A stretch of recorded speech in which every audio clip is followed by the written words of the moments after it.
disons, motive, stimule un philosophe politique, c'est tout particulièrement la question de la liberté, ou plus exactement des libertés, au plan de la, des libertés au plan de la, disons, publique et privée. Alors, cette question des libertés, pourquoi je parle de ça? En fait, tout simplement parce que aujourd'hui, ça n'a échappé à personne. Il y a maintenant une année que la Fédération de Russie a donc agressé et envahi l'Ukraine. Alors, donc, en tant que philosophe politique, je me disais, mais enfin, c'est pas la question d'aujourd'hui. On est dans un séminaire qui s'appelle Éthique et intelligence artificielle, mais en somme, je tiens à le dire, pour moi, ce séminaire, il a lieu dans un contexte particulier, qui est ce contexte des démocraties qui doivent, pour continuer d'exercer ce qui les caractérise, c'est-à-dire le pouvoir critique, le pouvoir du libre examen de la pensée, qui doivent se battre. Donc voilà, moi j'ai une pensée pour les Ukrainiens qui, grâce à leur position donc anti-impérialiste, nécessairement dans leur cas, sont bien obligés de se battre pour ce qui nous caractérise dans ce séminaire, à savoir l'existence d'un espace critique où la libre pensée peut s'exprimer en faveur de la démocratie. Voilà, donc j'en dirai pas plus à ce propos.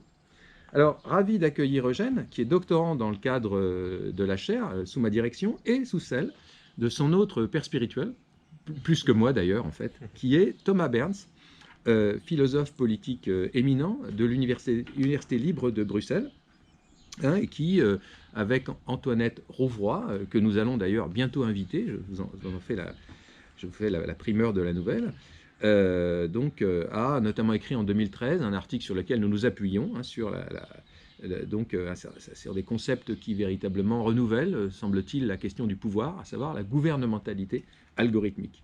Donc ça fait quand même déjà 10 ans que ces gens avaient écrit cet article excellent. Donc voilà, voilà. Alors, le travail d'Eugène est un travail vraiment intéressant qui vise notamment à qualifier le type de pouvoir le type de pouvoir qu'est l'intelligence artificielle. Une des hypothèses d'Eugène, c'est qu'il s'agit d'une certaine manière, d'une résurgence du projet cybernétique, mais de manière nuancée, subtile.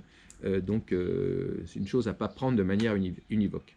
Eugène travaille par ailleurs sur le pouvoir de suggestion qui est déployé grâce à l'intelligence artificielle, en particulier cette manière, à nouveau frais, d'utiliser la théorie du nudge, hein, la théorie donc d'un pouvoir comme influence et suggestion.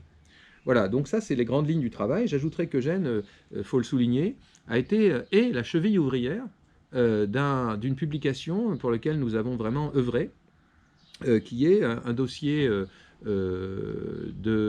d'articles de la revue, la très bonne revue en langue française, Éthique, politique, religion, qui porte précisément sur la relation entre dispositif, pouvoir et intelligence artificielle. Donc voilà, c'est une compétence nouvelle, celle de secrétaire de rédaction dans une revue de philosophie, ce qui est un vrai travail, un métier même. Voilà, donc merci beaucoup et bravo pour tout ça. Et puis merci pour votre présence, Eugène. Alors, je vais vous donner, Ouais. vous donner ma place. Voilà. Bonjour, bienvenue à tous, à toutes et à tous. Merci d'être présent, que ce soit à distance ou sur place, pour cette deuxième séance donc, du séminaire Dispositif Pouvoir et IA. Alors, j'ai intitulé cette présentation l'IA entre naturalisation et artificialisation. Je vais donc parler de ce que j'ai appelé les illusions que, selon moi, l'IA est susceptible de colporter à plusieurs niveaux. Par exemple, entre l'image médiatique et marketing dont bénéficie l'intelligence artificielle et la réalité des conditions de son élaboration. Aussi sur le plan scientifique et épistémologique, entre un certain degré d'organisation qu'on pense observer au sein de l'activité neuronale et ce que j'appellerais la réalité organique du cerveau et du corps humain. Même si, sur ce dernier point, des paradigmes des sciences cognitives s'affrontent, et comme celui des systèmes dynamiques incarnés, et produisent des choses plus intéressantes de ce point de vue-là. Et donc, selon moi, ce type de contraste peut dériver vers une forme d'idéologie à différents degrés, puisque l'intelligence artificielle est à la fois un pouvoir qui est lui-même l'émanation d'un pouvoir, d'une intentionnalité, sans s'y réduire totalement non plus. Voilà, donc j'y reviendrai.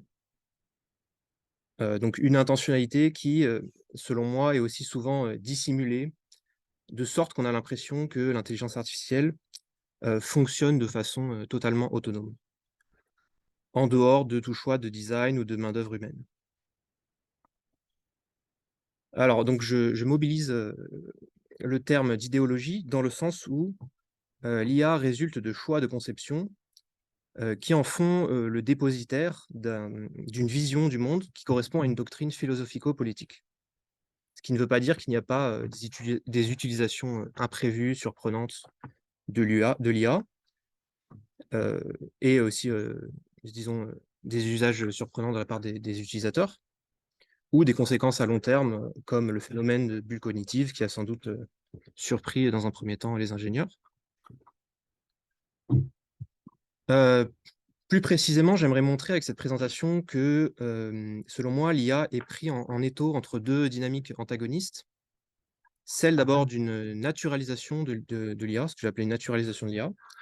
Soit sur le plan épistémologique, l'idée que l'IA fait partie du projet des sciences cognitives de naturalisation de l'esprit, et sur le plan, disons, de son déploiement, commercial, de son intégration dans le tissu, social et industriel, d'une dissimulation a posteriori des marques de fabrique de l'IA, comme pour mieux croire à l'altérité qu'elles sont censées représenter pour nous.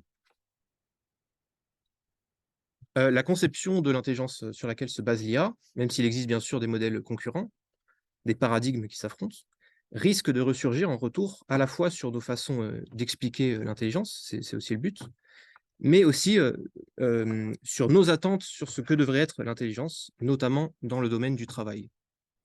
Avec donc le risque de s'ériger en norme, en nature.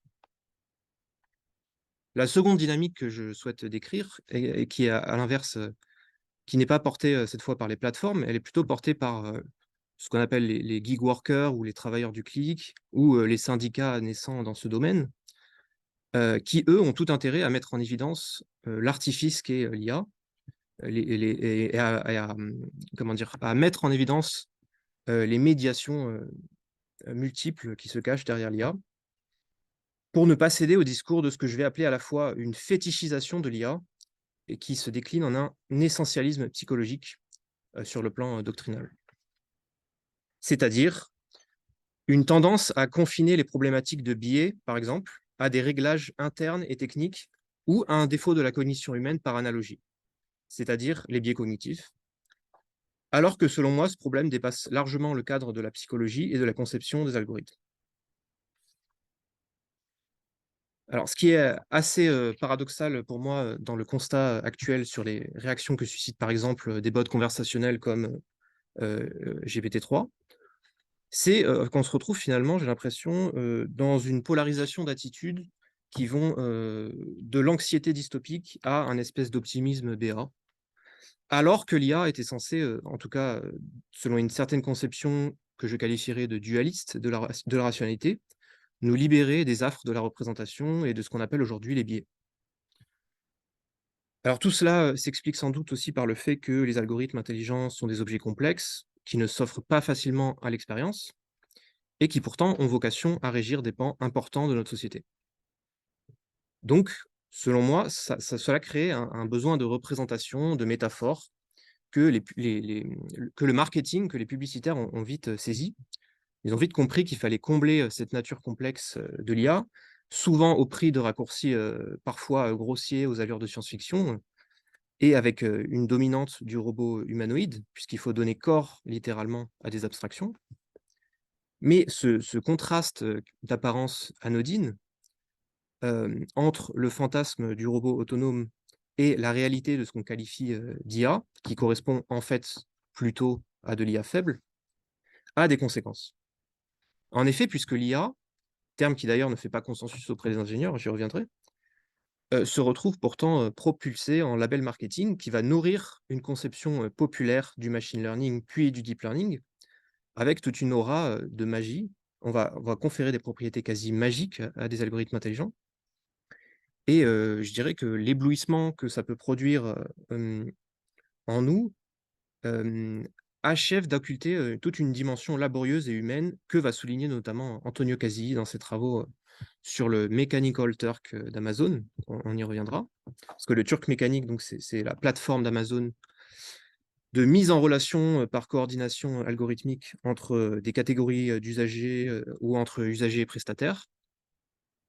Et le nom de cette plateforme, elle fait d'ailleurs référence à un canular historique d'un automate joueur d'échecs qui abritait en réalité de véritables joueurs dissimulés qui remportaient la plupart de leurs parties.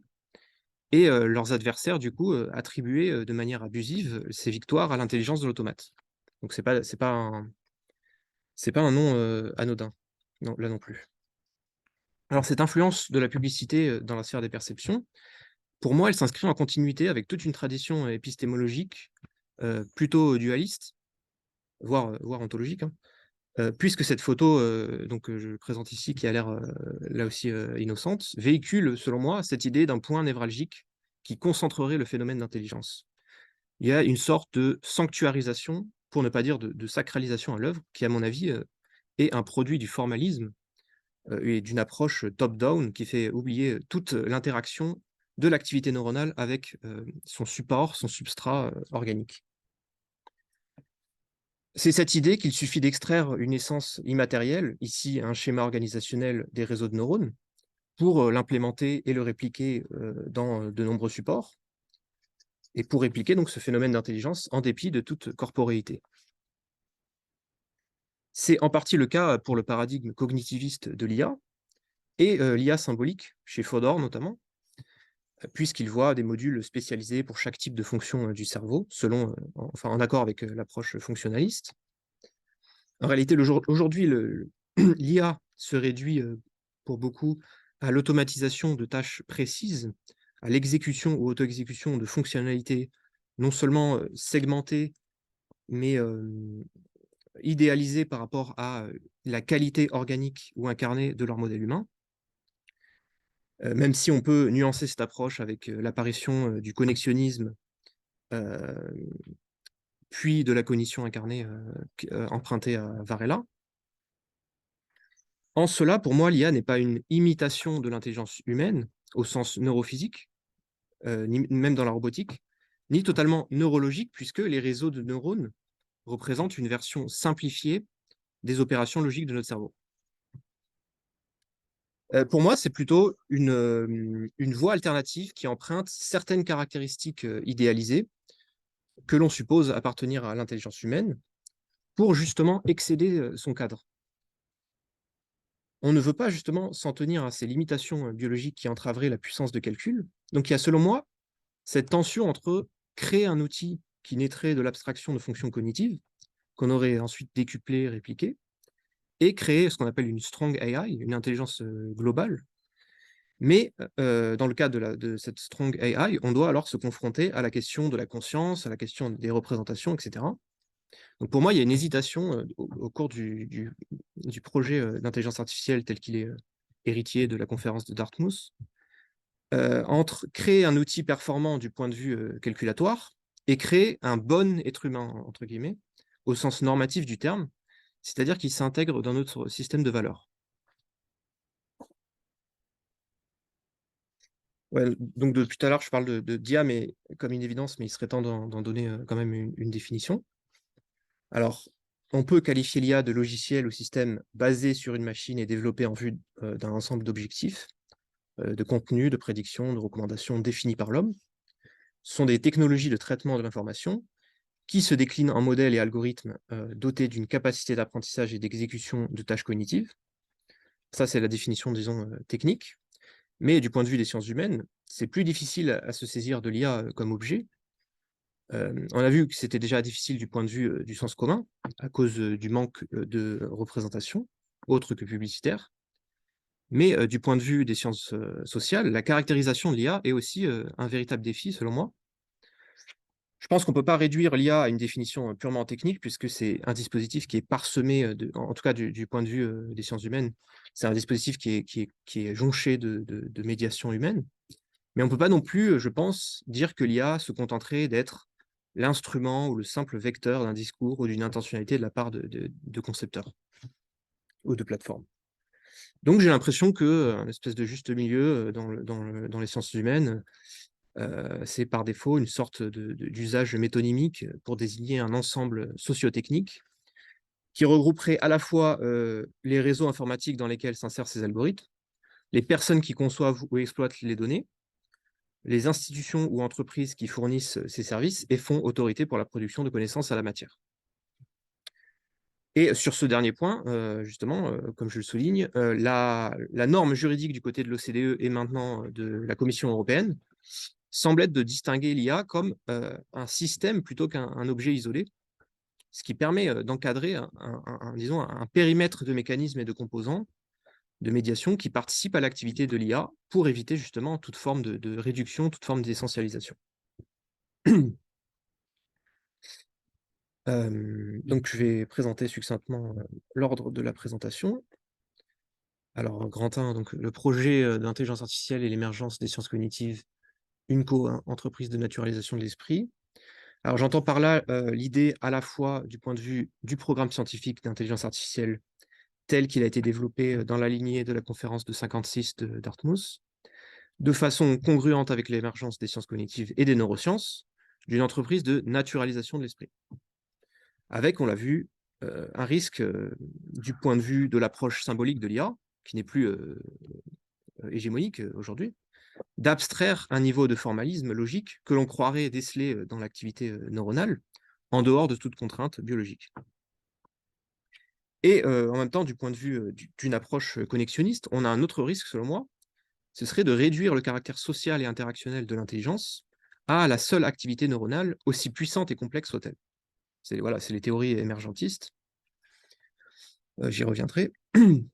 Et pour moi, donc, je dirais que l'IA actuelle n'est plus, si elle ne l'a jamais été, question de reproduire une intelligence humaine globale, mais plutôt d'extraire certains schémas organisationnels de l'activité neuronale qu'on va valoriser sur un plan logistique, décisionnel, calculatoire, afin justement de contourner la cognition humaine dans ce qu'elle a de représentationnel ou de situé, à la fois dans son substrat biologique limitant et en même temps dans son prisme socio-affectif biaisant.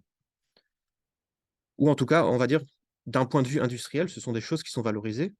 Peut-être que du point de vue scientifique, il reste une vocation à expliquer, à comprendre l'intelligence.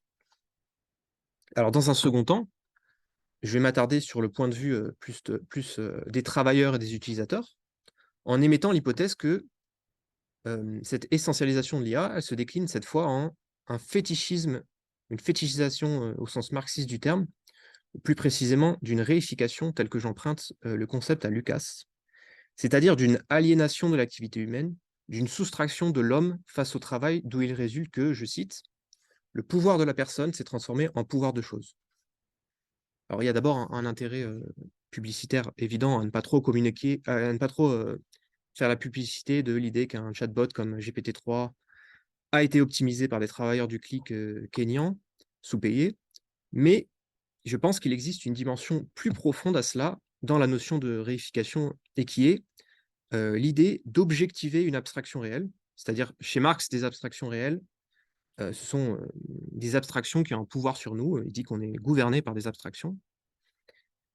Dans le sens où on confère à l'IA, prise comme objet, des qualités cognitives en occultant tout un travail humain, en occultant le travail d'interprétation des données, les choix de design, comme pour mieux croire, comme je disais, à notre souhait que les algorithmes nous révéleraient une réalité brute, sans médiation ni représentation. Donc en camouflant l'artifice de façon ad hoc, et enfin, en grand 3, je plaide pour l'idée que le parallélisme entre intelligence artificielle et intelligence humaine ne rend pas service ni à ce qu'est l'IA, ni aux utilisateurs. Parce que même si on admet largement dans l'apprentissage profond ne pas toujours s'inspirer forcément de l'activité humaine, j'ai l'impression que ça reste une idée quand même prégnante dans l'image publicitaire qui entoure l'IA et dans sa vocation, et enfin, dans une bonne partie de l'imaginaire autour de l'IA. Alors certes, c'est vrai que parfois, aussi du point de vue scientifique, le connexionnisme a par exemple critiqué le fait que l'information symbolique se traitait de façon séquentielle et que cela ne correspondait pas à la façon de faire de l'intelligence humaine, qui était beaucoup plus simultanée. Mais en même temps, aujourd'hui, on se retrouve avec une simultanéité de calcul qui est surhumaine. Donc j'ai l'impression qu'on ne tâche que c'est pas, l'idée n'est pas de reproduire l'intelligence humaine, sinon sur, un mode de la performance et de la rapidité. C'est-à-dire on ne voit le fossé entre l'intelligence humaine et l'intelligence artificielle que du point de vue de, le manque de du manque de performance, calculatoire. Et donc, on jugerait l'IA déficiente par rapport à des termes quantitatifs, calculatoires. Or, le risque que cela fait peser, selon moi, c'est que serait celui d'un oubli de tout ce qui est évacué dans cette conception artificielle, à la fois les caractéristiques, neurophysiologiques, la dimension sociale, culturelle de la cognition, et d'ériger cet oubli en norme de ce que doit être l'intelligence, notamment pour régir le travail. C'est-à-dire partir d'un instrument de travail efficace à une norme de l'intelligence en général. Et un autre risque, selon moi, de cet amalgame est que cela tend à diluer et confondre l'intérêt commercial des plateformes dans l'action dite autonome des algorithmes intelligents et à dissimuler le travail humain nécessaire à son élaboration. Il y a un autre aspect de cette dissimulation que je ne vais pas traiter, mais, parce que je ne suis pas du tout spécialiste de la question, mais qui me semble crucial, c'est l'empreinte écologique, alors plus largement même du numérique. On a l'impression que tout l'aspect matériel derrière le numérique disparaît. Il y a cette impression que c'est quelque chose d'évanescent, de nébuleux. On a des métaphores nuageuses de cloud. Donc voilà, ça me semblait important de le souligner. Donc, le programme d'intelligence artificielle de la conférence de Dartmouth, aussi, j'ai l'impression, entre un versant explicatif qui s'incarne peut-être dans les sciences cognitives, avec une tentative de rendre compte en des termes matérialistes des phénomènes comme les états mentaux, et d'un autre côté, la tentation de répliquer l'IA, d'en répliquer un schéma organisationnel, une puissance de calcul, qui serait justement libérée des entraves organiques et du prisme représentationnel de l'intelligence humaine. Quitte à verser, ironiquement, de nouveau, vers une forme de dualisme à travers la scission, sur le plan à la fois conceptuel et empirique, de software et hardware, et donc en se fondant sur l'abstraction de relations logiques, organisatrices, fonctionnelles, au risque, selon moi, d'en oublier, encore une fois, la strate biologique, la dimension sociale et interactionnelle de l'intelligence. Puisque, je rappelle, le fonctionnalisme chez Putnam, par exemple, n'est pas nécessairement un matérialisme, dans le sens où, si la pensée s'appuie bien sur un support matériel, on peut l'étudier sans ce support. Une même idée peut être exprimée sur des supports physiques très différents. Or, von Neumann, donc célèbre cybernéticien, critiquait déjà dans les années 50 cette idée, avec, en prenant l'exemple de ce qui était alors considéré comme le premier réseau de neurones, celui de deux autres cybernéticiens, McCulloch et Pitts, et qui présentait un automate à seuil. L'automate à seuil, c'est-à-dire l'hypothèse qu'il est possible de formaliser les opérations booléennes AND, OR et NOT par le fonctionnement numérique du neurone, et qui se déclencherait selon un système de seuil au-delà duquel celui-ci opère ce qu'on appelle une mise à feu. Et donc, von Neumann objectait que ce neurone formel, ainsi obtenu par idéalisation logique, ne faisait pas cas des limitations intrinsèques et organiques comme, du corps, du cerveau, comme le temps de récupération nécessaire à la cellule neuronale, dont la fatigue limite la mise à feu répétée. De même que ces opérations représentaient des simplifications qui écartaient d'autres éléments non numériques, pourtant ancrés dans les matériaux biologiques et dans la chimie des cellules. Et donc, John von Neumann, affirme que démontrer qu'un modèle fonctionne, c'est-à-dire abstraire une fonctionnalité cognitive en montrant qu'elle peut se réaliser dans une machine logique, n'implique pas que ce modèle soit conforme ou fidèle à la réalité du fonctionnement neuronal. Le cerveau et le réseau de neurones formels peuvent afficher deux résultats identiques sans que le processus employé soit identique, le corrélat obtenu ne renseignant rien sur une quelconque identité causale.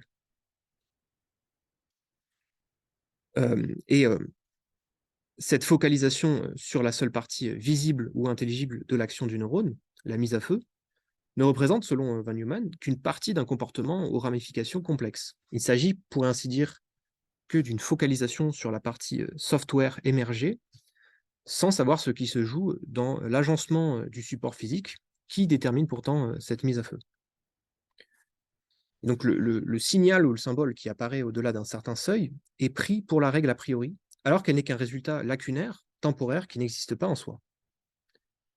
Même dans le connexionnisme, qui a une approche bottom-up, qui satisferait mieux les objections de Van Neumann, les opérations restent centralisées au niveau du cerveau. Il faut attendre ce qu'on appelle les systèmes dynamiques, ou parfois la cognition incarnée, pour avoir une référence au corps.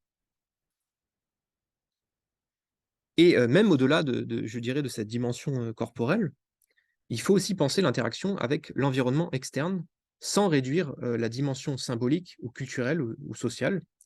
Et c'est un point qui est soulevé par une autre critique que je qualifierais cette fois de externaliste. Et cette critique, elle nous vient de la conception soviétique de l'IA.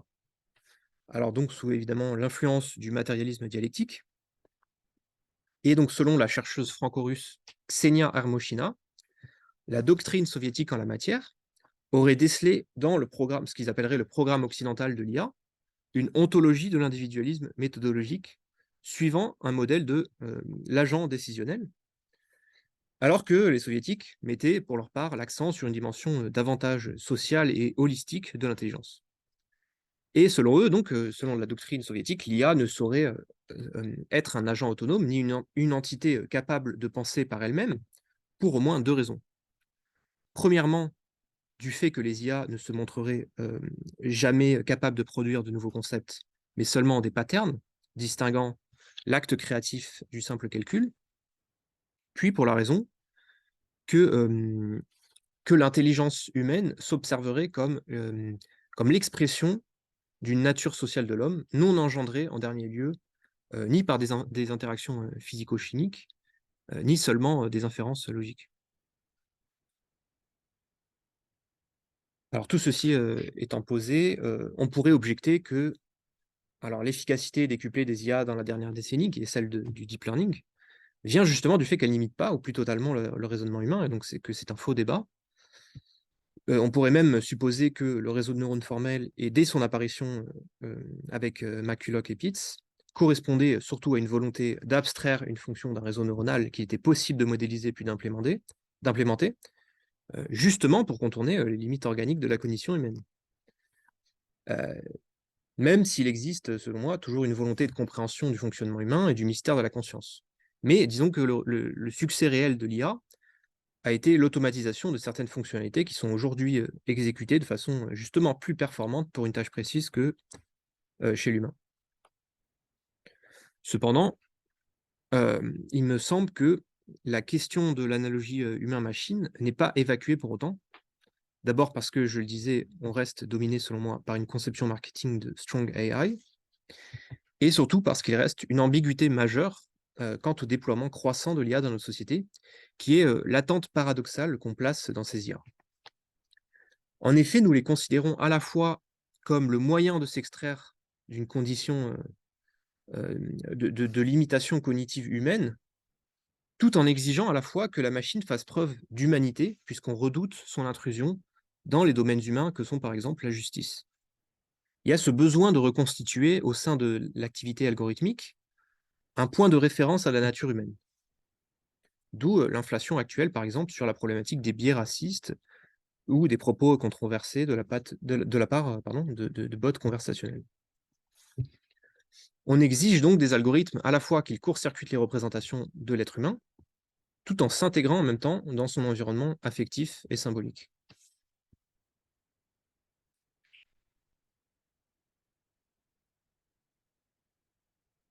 Alors, donc on en vient sur le plan, je dirais, du déploiement commercial des IA, de leur place dans la société et dans le monde du travail.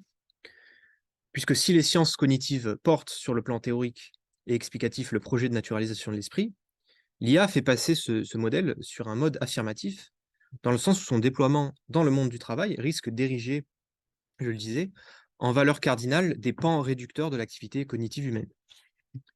Par exemple, la systématisation des bots, ces IA faibles, mais capables de fonctionner à toute heure de la journée, risque de subordonner le travail en général à cette logique de machine autonome, jusqu'à ce que le travail humain soit rendu obsolète. Alors, je ne souscris pas au mythe de l'extinction du travail humain par les IA, qui en réalité sont encore, selon moi, très dépendantes du facteur humain. Parce que les algorithmes d'apprentissage automatique sont entretenus par des assistants cachés des machines. Mais disons que la performativité d'un modèle idéalisé du système neuronal risque d'influencer en retour notre conception de l'intelligence et de se poser en nature.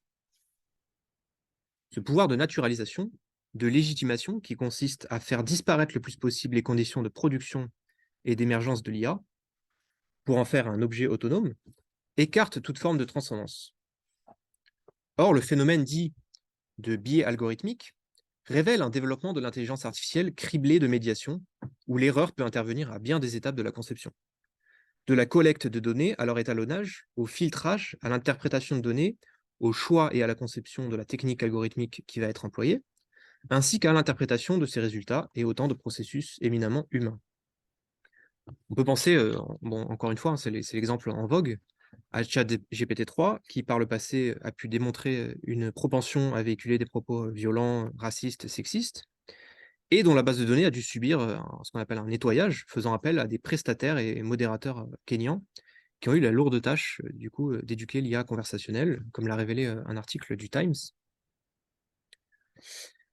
Donc, la notion d'objectivité et d'infaillibilité algorithmique représente là aussi un mythe très répandu et qui a la peau dure, d'où un conflit que j'ai déjà évoqué entre, d'une part, l'exigence de rationalité et de l'autre de justice sociale, en cause cette idée, selon moi, émergentiste que de la simple puissance de calcul va surgir une intelligence globale, c'est-à-dire aussi sociale, empathique, au risque de réduire les enjeux culturels et politiques à des questions de connexion neuronale. Et donc, il y a une contradiction entre un désir de réalité, entre guillemets, statistique, et celui de conformité à une normativité sociale qui mobilise tout un ensemble d'affects, de valeurs, de constructions socio-historiques que la première réalité, entre guillemets, algorithmique, souhaiterait oublier. Et avec donc l'exemple de ChatGPT-3, on a un cas d'intervention humaine massive, je crois, pour éduquer le chatbot à ces enjeux. Voilà.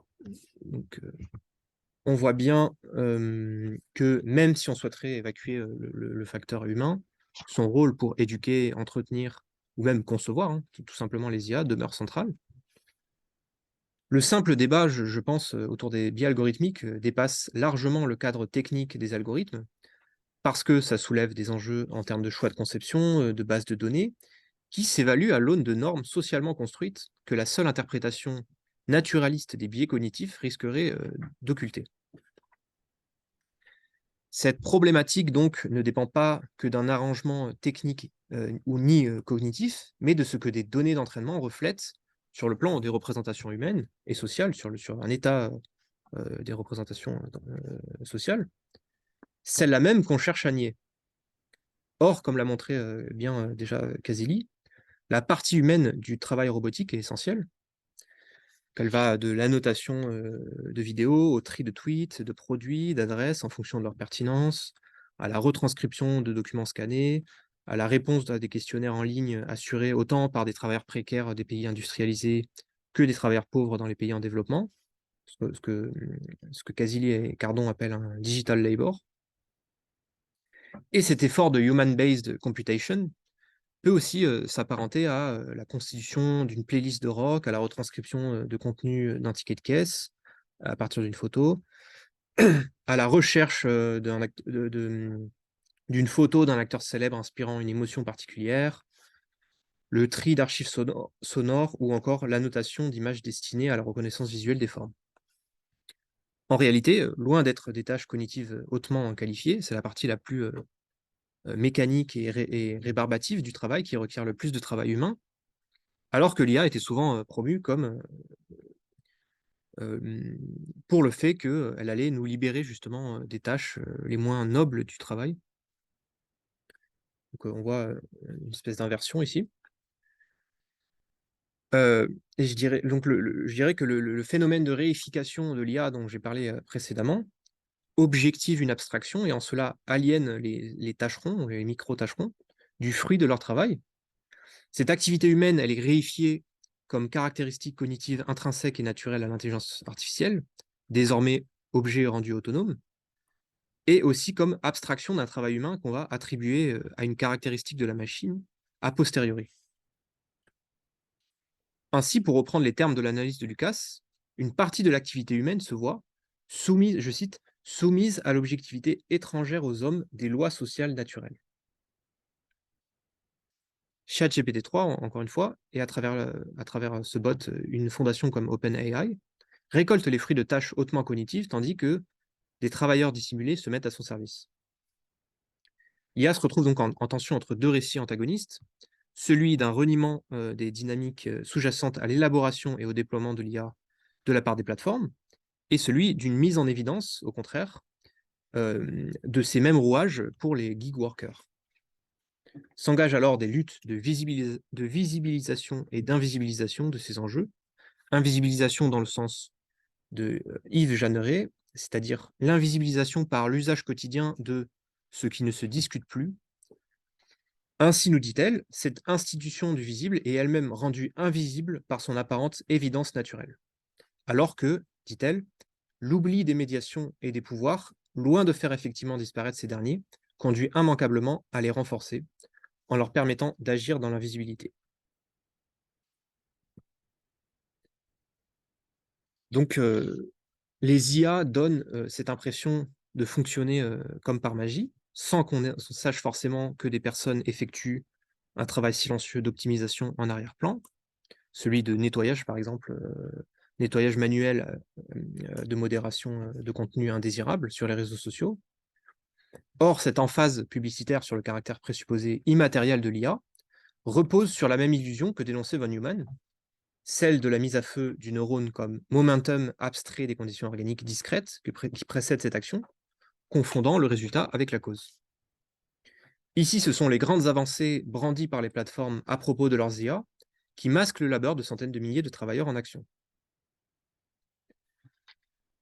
Et ce récit de l'immatériel adossé à des infrastructures opaques, comme le Turk mécanique d'Amazon, est également un moyen de ne plus souffrir des ralentissements dans la fluidité logistique liés à des luttes socio-professionnelles.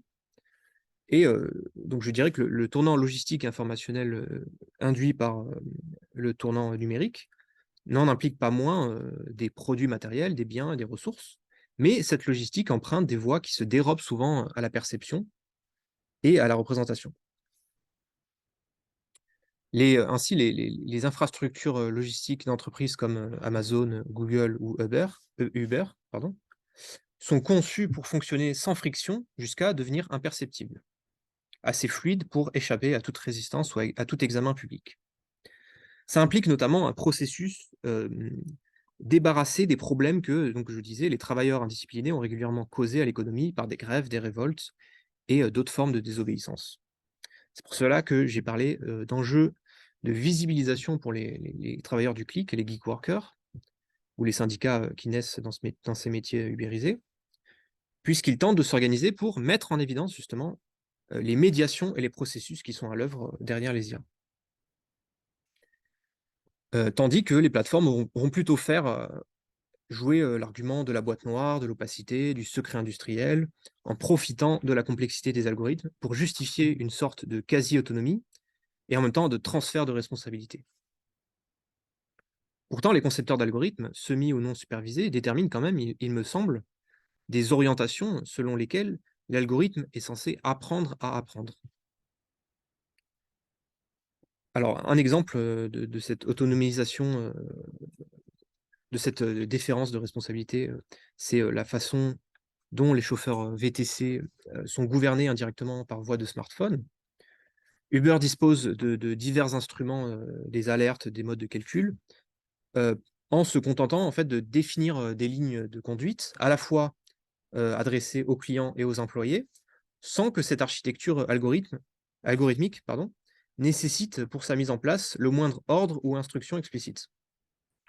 On croirait donc voir une sorte de normativité immanente à l'œuvre. C'est ce que voudrait faire croire également Facebook, pour donner un autre exemple, face au Congrès américain, quand il se défendait en disant Non, mais le réseau social, c'est vous, les utilisateurs, qui le faites. On ne fait que récolter les données pour les réinjecter en fonction de vos comportements, sans mentionner le fait que les algorithmes favorisent, par exemple, les contenus les plus viraux, les plus addictifs. Donc, on va occulter ces choix de design et de modèles économiques.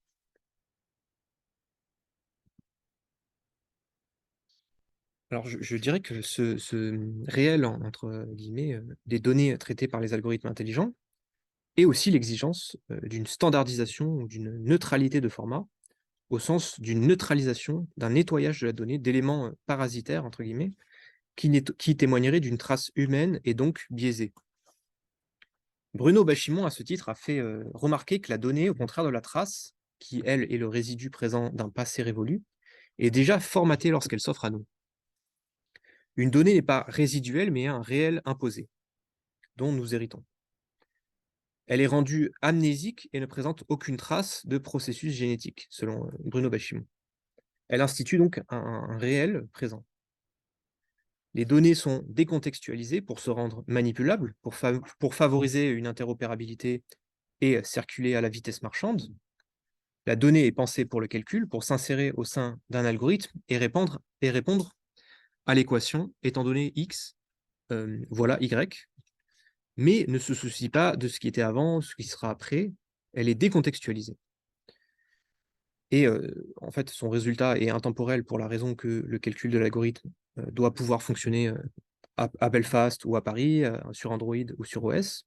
Et voilà, c'est ce que Bruno Bachimon qualifie de présentisme de la donnée.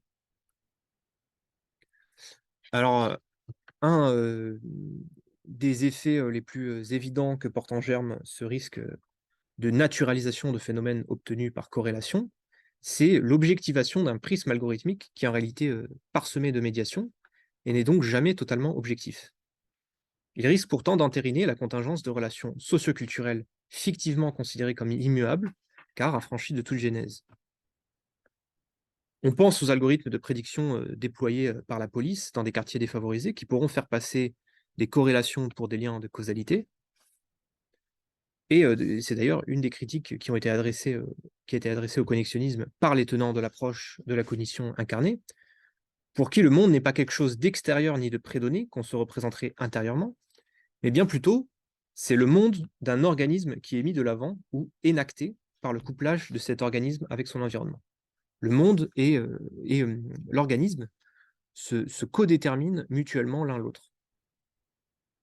Or, les outils de calcul algorithmique ne sauraient, selon moi, être décontextualisés de leur contexte de production, et on observe que, de façon assez ironique, le biais algorithmique nous en apprend peut-être davantage sur l'état des représentations humaines que sur un réel supposé. C'est le paradoxe, selon moi, de l'IA, qui est écartelé entre mimétisme et dépassement de l'intelligence humaine, ou entre une conception dualiste et post-dualiste de la rationalité. Voilà, donc je vais en terminer. Je dirais que l'intelligence artificielle est à la fois l'émanation donc d'un pouvoir, mais aussi elle-même un pouvoir qui agit sur nos perceptions, nos comportements. En cela, l'IA est vectrice d'une double médiation, voire je pourrais dire même d'une double illusion. D'abord parce que le prisme algorithmique est représentation qui se donne comme présentation. D'abord donc du point de vue de la réception, dans le sens où l'IA se donne comme l'expression de ce que sont les choses mêmes, plutôt que comme des moyens de protection et de défense d'une situation, c'est-à-dire, selon Canguilhem, d'un système Canguilhem qui emprunte à Marx, d'un système de rapport des hommes entre eux et des hommes aux choses. Donc ce constat qui est emprunté à Marx sème, dans le cas de l'IA, de nombreuses pistes, selon moi, qu'il s'agirait d'élucider, comme la participation de l'IA dans les milieux de la finance et du courtage au rêve libéral d'autorégulation de l'économie, au rêve scientiste d'un réel sans médiation, d'une intelligence artificielle qui se pose dans les deux cas en nature. Chez Canguilhem, la dégradation, ce qu'il appelle la dégradation d'une science en idéologie, passe par les médiations, dont celle de la pédagogie. Lorsqu'une technique se fait, je cite, communication de résultats et non, sauf exception, réactivation des circonstances de la recherche qui les a obtenues. C'est ce qui risque de se produire, comme on l'a vu, lorsqu'une technique est retirée de son substrat organique, c'est le cas de la réification, de l'abstraction réelle, pardon, de son contexte génétique, le présentisme, ou économico-politique, c'est la réification. Non, d'ailleurs, c'est la fétichisation plutôt. Dans ce cas, l'élément idéologique se révèle être la négation du travail nécessaire à l'obtention d'une IA sophistiquée. Ces dispositifs sont vendus, selon moi, comme des outils, comme des altérités, à la fois par rapport à ses concepteurs et à ses utilisateurs ainsi éblouis, et eux-mêmes largement d'ailleurs ignorants du travail qu'ils fournissent indirectement en entraînant les IA, par exemple, par simple usage d'un moteur de recherche ou en résolvant les fameux CAPTCHA. Puis, du point de vue de la conception scientifique et épistémologique, l'illusion que constitue la dissimulation de l'origine humaine de l'IA l'est sans doute à des fins commerciales, mais aussi doctrinales. Car l'intelligence artificielle peut être perçue aussi comme, c'est une simple hypothèse, aboutissement ou victoire idéologique d'une conception naturaliste de l'intelligence, comme l'expression d'une hégémonie scientifique et institutionnelle sur ce que doit être l'activité cérébrale.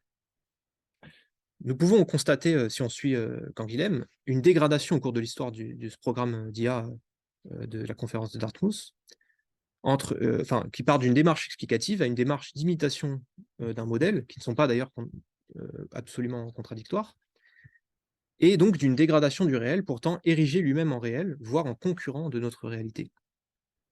Et comme le redoutait Canguilhem, au fil des médiations scientifiques, industrielles, commerciales, pédagogiques, marketing, on peut aller de dégradation en dégradation.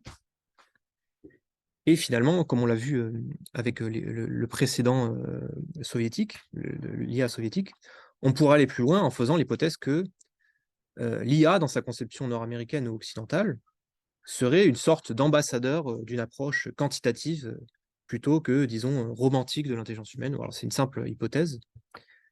Aussi parce qu'il s'agirait de la réification d'un modèle d'intelligence de type agent décisionnel et individuel, évoluant au sein de la théorie du jeu, ce qui attiserait d'autant plus cette idée d'autonomie. Voilà, je vous remercie de m'avoir écouté.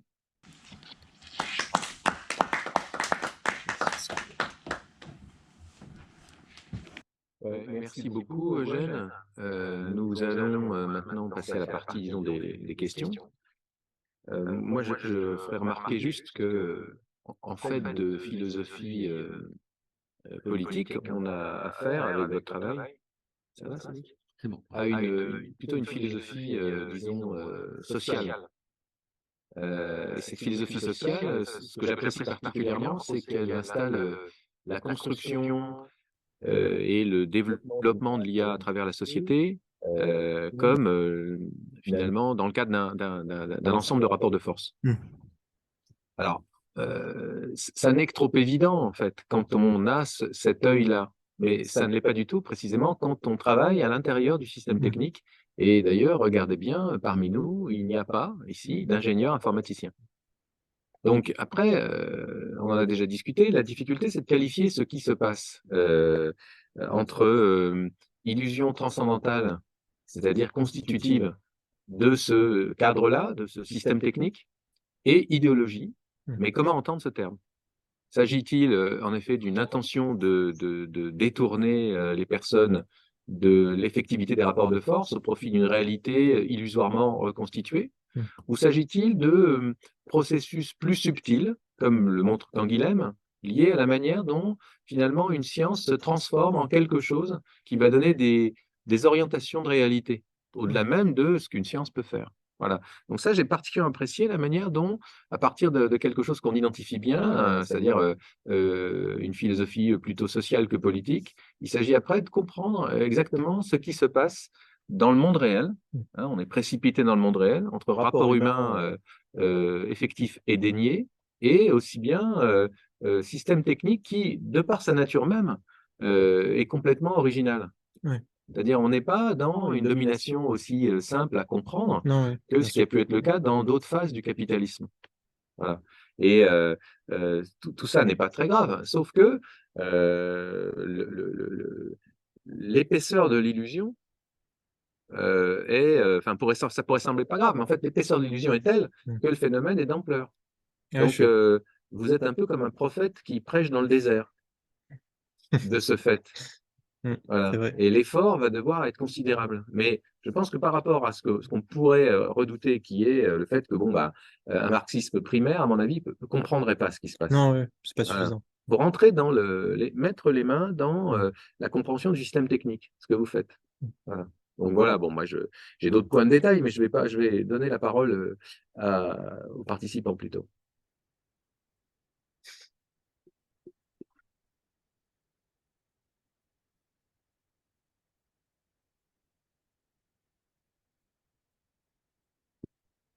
Y a-t-il des questions il n'y a pas de questions. Voilà. Bah, ça me va, hein. Non, non, non, bon, il y a Nicolas qui est designer, Agnès qui est spécialiste de critique, enfin de marketing et aussi de critique sociale du marketing. Voilà, la question des biais peut intéresser Ambre. Le déploiement, de l'IA en monde industriel, est la spécialité de Louis.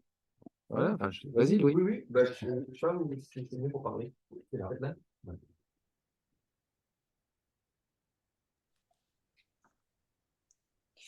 Merci Sadiq. Oui, je voulais revenir sur peut-être un point que tu as abordé vers la fin de la présentation, Mmh. que j'ai beaucoup aimé tout l'éventail de choses dont tu as Ouais. parlé. C'était sur la question du, de la normativité de l'IA, et au travers notamment des bases de données d'entraînement. Mmh. Moi, je constate là, en ce moment, sur une étude de terrain que je mène, que la donnée, en fait, elle est non seulement elle est imposée, Mmh. mais en plus, elle est formatée, elle est même négociée. C'est-à-dire que on observe que, alors moi, par exemple, je vois, on a des ingénieurs qui établissent une catégorisation Ouais. qui vient se soustraire à une catégorisation déjà existante créée par des opérateurs qui eux-mêmes ont leur propre système de langage.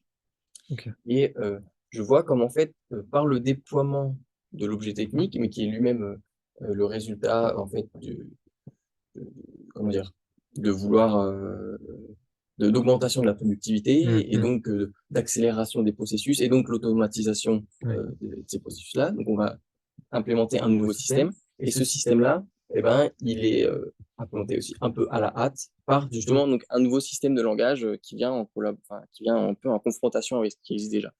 Voilà. Et donc ça me dit qu'en fait encore plus loin que laisser les data parler, c'est laisser parler finalement une forme d'idéologie supérieure qui cherche à faire parler ces données. C'est-à-dire que euh, euh, les données, bon, bien sûr, personne ne va croire que les données sont neutres, mais en plus, non, elles sont pas même pas choisies, sélectionnées, elles sont aussi créées, quoi. Ouais. Voilà. En fait, je sais pas du tout comment j'arrive à une question à la fin de ce que je dis là, mais Non, mais c'est super intéressant. ouais, en fait, c'est une manière de dire que il y a tout un travail de création, de genèse de la donnée Ouais. et de donner du sens avant même de la, d'entraîner le système. En tout cas, elle ne se trouve pas dans la nature. Voilà, exactement. Extraite. Et même, on peut aller encore plus loin. Là, bon, je raconte ma vie du coup, mais Non, mais dans le système que j'observe, euh, il n'y a pas de prise des ingénieurs sur l'algorithme. Ils ne peuvent pas améliorer l'algorithme. Donc, la seule manière d'améliorer leur modèle, c'est d'améliorer leurs données. Mmh. Et donc, les données qui sont censées être donc données, eh ben, finalement, non, elles sont améliorées. Il y a tout un travail ben, pour améliorer les performances du système, on va améliorer les données. du coup, ils peuvent pas interagir avec l'algorithme pour des raisons de propriété industrielle, Voilà, c'est c'est ça? ça, exactement. D'accord. Et aussi voilà, de relations de dépendance de certains services, C'est intéressant. et de segmentation aussi du travail. Ah oui, oui, Ouais. oui. Et ils se retrouvent ensuite eux-mêmes à être ceux qui annotent et qui font ce travail-là. En fait, c'est les data scientists qui deviennent les micro-tâcherons. C'est pour ça que c'est difficile d'établir une chaîne de responsabilité, dans l'IA parce que il y a une telle division du travail, je trouve que c'est difficile en Complètement, fait d'imputer la faute ou la «faute» entre guillemets exactement. mmh, Et donc après, il y a toujours des responsables, voilà, responsables de produits, ouais. et qui du coup sont un peu frileux Mmh. aussi. Et après, il y a l'interaction aussi avec l'objet technique Mais disons que dans son personne utilisation. n'a le grand tableau, de A à Z quoi. Non, Mmh. non, non, ah non, non, non, Mmh. non, non. Intéressant. une hyper Ouais. aussi une hyper spécialisation dans le cadre de ce genre de système à grande échelle. Voilà. Voilà, je sais pas ce que ça Non, peut mais faire émerger comme remarque, c'est mais un très bon élément de discussion. voilà. Est-ce que tu as de la littérature sur ça ou c'était juste une observation de terrain? Ça, c'est plutôt une observation de terrain, D'accord, ouais. ok. Que j'ai envie qui pourrait devenir Ouais, de la littérature bah après. voilà. Effectivement. Mais voilà. C'est Moi, j'ai quand même une question en relation avec ce que vous dites, qui est, vous vous souvenez des grandes critiques de la philosophie des techniques, c'est dès les années 50-60, avec des auteurs comme Jacques Ellul, puis donc André Gorz, je pense aussi enfin, il y a plusieurs auteurs qui disent, voilà, mais enfin, le problème, c'est qu'avec la technologie, le passage de la technique à la technologie, finalement, l'action humaine, elle est plus vectrice d'émancipation. La technologie fait que, dans la mesure où on a affaire à des systèmes, en réalité, l'humain est au service de la machine. Donc, en fait, l'humain au service de la machine, ça fait que tout ce qui pourrait sembler actif est en fait passif. Et il y a une inversion qui se fait dans ce qu'on peut donc observer et ce qu'on peut attendre aussi du point de vue normatif d'une technologie. Là où il y a une promesse d'émancipation, il ne peut y avoir en fait que la réalité d'une aliénation. Donc ça va donner une vision extrêmement sombre. Voilà. Vous voyez comment, par cette analyse, enfin, ce sont tes éléments, Louis, qui me donnent à penser ça, on entre tout de suite dans le camp des technocritiques, si on partage ça. Donc, une de nos difficultés, je le dis en tant que responsable de la chaire, c'est de dire, voilà, si on constate ces effets-là, comment peut-on, compte tenu des croyances sociales, de l'horizon social d'attente vis-à-vis de l'IA, performance, augmentation de la productivité, comment peut-on ne pas devenir ultra technocritique au point qu'on ne peut même plus discuter avec les gens? Votre exposé, moi, me met devant cette difficulté que je me rends compte toujours. Et que toi, Louis, par exemple, tu soulignes finalement subtilement en disant, mais voilà, ces gens sont dominés par un système que personne ne maîtrise. Chacun essaie d'en tirer un petit bénéfice, mais ce petit bénéfice, on se demande d'ailleurs à qui il peut servir in fine. Le système se reproduit. Je ne sais pas, tous les deux, qu'est-ce que vous en pensez? C'est pour ça que je parlais de polarisation d'attitude, parce que justement j'ai l'impression qu'il y a un retranchement dans chaque camp, effectivement, avec ce que vous disiez sur comment ne pas être technocritique, comment engager la discussion quand on a l'impression qu'il y a un tel fossé. Mais par contre, c'était Ellul, du coup, sur le passage de la technique à la technologie. Et du coup, c'est ça qui fait la démarcation entre technique et... On trouve ça chez Lewis Mumford aussi, Ok. un peu Ouais. avant, par exemple. Ouais. Voilà. Ça, c'est intéressant. Non, je suis assez d'accord. Louis, tu veux répondre? Oui, je vais répondre. Oui, et alors il y a aussi chez Ellul un peu dans cet ordre-là, si je dis pas de bêtises, le fait que la technique crée du résiduel, c'est-à-dire des activités techniques résiduelles. C'est-à-dire que c'est plus la technologie qui vient aider l'humain, mais plutôt l'humain qui vient en support du désarroi, enfin pas du désarroi, mais des erreurs causées par la technique. Et ça, je l'observe aussi sur mon terrain où en fait, il y a une classification automatique, bon, telle qu'elle soit, qui est faite par un système technique. Et ensuite, c'est les humains enfin donc les opérateurs, qui doivent réaliser les tâches que le système s'est déclaré incapable lui-même de faire. Et donc, en venant compléter en fait les erreurs du système. Alors, on peut voir ça aussi. Ouais, alors il y a une inversion. Après, on peut dire aussi que finalement, c'est de laisser aussi Ici, ça revient aussi à la notion de compétence. C'est à quel point. Enfin, en fait, on attribue des compétences à un système. Et là, c'est un peu particulier parce que le système peut se déclarer incompétent sur certains. C'est assez rigolo. Il peut se déclarer incompétent sur certaines tâches et donc c'est l'humain qui va venir le faire parce que l'humain est censé être plus compétent. Mais on a en parallèle de ça des discours managériaux qui viennent dire non, mais l'opérateur, si c'est matin, midi ou soir, il va pas dire les mêmes choses. Donc, il faut mettre un objet technique qui, lui, est stable. Ça revient un peu à ce que tu disais au début, c'est-à-dire que il y aurait une forme d'abstraction du réel, voilà, comme si c'était un robot qui toujours est bien gentil, bien fort et qui sait faire à chaque fois. Bon, je paraphrase de manière horrible, mais voilà. Heu, voilà et donc oui, on a des renversements qui s'opèrent entre, ce que peut faire la technique et ce que peut faire, les humains autour. Hem, voilà. Voilà ce que ça m'évoque. J'arrive pas à construire un argument propre. Ouais. Non, je voudrais rajouter, moi, le nom d'Ivan Illich. Illich est un des premiers qui a pensé les effets de système de la technologie en les jugeant à l'aune de cette inversion mystérieuse, parce qu'elle est complexe hein, et quand même dramatique, de l'action en aliénation. Alors, la transformation de l'action en aliénation, c'est un vieux thème marxiste, mais Marx l'analysait en fonction d'un système industriel, voilà, clairement productiviste, où la plus-value se dégage sur la base de l'exploitation du travail d'autrui.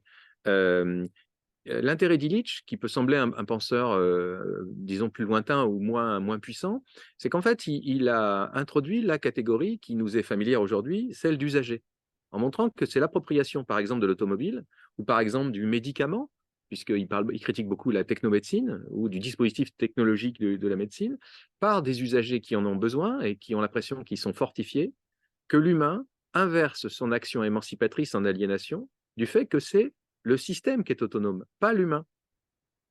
Et on augmente la dépendance en fournissant des commodités technologiques. Donc, alors, c'est une théorie qui pourrait sembler moins puissante que celle de Marx, puisqu'elle n'inclut pas directement la question économique. C'est une question plutôt liée, c'est un existentialiste, Illich. Mais en fait, du coup, on a à voir avec des choses, quand même, par le biais de l'appropriation par les usagers ou par les organisations, par exemple l'industrie, à ce genre de choses. Je ne sais pas s'il ne faut pas, une fois que le travail est fait, ne pas se poser la question des marges de liberté et de signaler assez finement aux personnes actives, c'est pour ça qu'on peut reparler avec elles, qu'elles ont perdu la main sur des points stratégiques. Par exemple, le fait qu'on ne puisse pas modifier, enfin, repérer ce qu'on ne peut pas modifier d'un système qui va finir par nous dominer puisqu'on ne peut pas le modifier.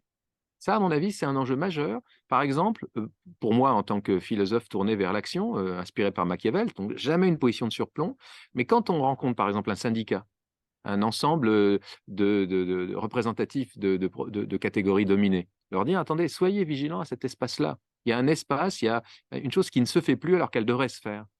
L'important, ça serait à partir d'un tel travail analytique, critique, de repérer les points nodaux qui condamnent fatalement l'opérateur ou même l'acteur cadre qui est censé avoir une stratégie à être finalement dominé par son propre système. Je pense qu'il faut du coup avoir, c'est le travail que vous faites, hein, modestement cartographier pour repérer ces points nodaux qui constituent un enjeu. Alors vis-à-vis, me semble-t-il, quand même des producteurs d'IA, parce que pour l'instant, donc dans cette version de votre explication, bon, je connais un peu le reste, moi, les vrais coupables en sortent tranquilles quand même là, hein, pas blanchis, hein, mais voilà. Et on n'a pas mentionné donc la conception même. Voilà, et donc ça, après, le travail, je pense qu'il peut aller, enfin, il va beaucoup plus loin dans le fait de mettre à jour les, finalement les gens à qui profite le crime, quoi. Dakota. Oui, merci pour la discussion, le séminaire. J'ai compris une partie de votre argument comme les entreprises comme Amazon et Google. En fait, ils veulent nous faire croire que la IA est plus autre qu'elle ne l'est. Elle profite de cette image de altérité. Ouais. J'ai bien compris ça? Ouais. Ok. You can speak in English. Ah non, ça va, je vais faire en français. Je vais faire mes erreurs et je vais apprendre comme ça. Alors, pensez-vous que les programmeurs et les data scientists eux-mêmes définissent l'IA différemment? Par exemple, les gens que je connais, les gens qui écrivent à propos de leur travail, en fait, ils se disent que l'IA n'existe pas encore, que nous avons développé une voie pour approcher l'IA via le machine learning. Il s'appelle machine learning en français? Ouais. Ok, le machine learning. Alors, la définition de machine learning, pour moi, ils n'ont pas le lien avec l'altérité dans la même manière. Peut-être parce qu'elles n'ont pas la même histoire, la même connotation dans les médias, dans les films, dans les livres, science-fiction. Alors, la première question, est-ce que vous pensez les programmeurs et les data scientists, ils ont le même ils sont la même image de altérité?